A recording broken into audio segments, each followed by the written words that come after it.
Alam mo ba kung bakit maraming Pilipino ang nai-scam? Dahil maraming umaasa sa mabilisang pera.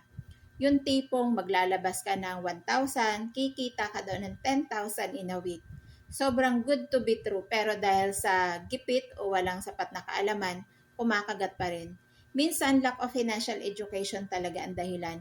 Hindi kasi tinuturo sa school kung paano alagaan ang pera mo o paano mo i-check kung legit ang isang investment. Kaya kung ayaw mong mabiktima, ito ang dapat mong tandaan. Rule number 1, if it sounds too good to be true, malamang scam yan. Rule number 2, always check if registered sa SEC or DTI ang company. Rule number 3, matuto muna bago maglabas ng pera. Mag-research, magtanong at kung pwede, humanap ng financial coach na mapagkakatiwalaan. Huwag mong hayaang mawala ang pinaghirapan dahil sa pangakong easy money. Ang tunay na kita, pinag-aaralan, pinaghihirapan, maging wais at maging edukado at maging maingat.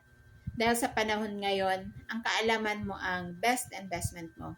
Kung gusto mo matuto paano mag-invest ng tama at ligtas, message us now para sa free financial coaching.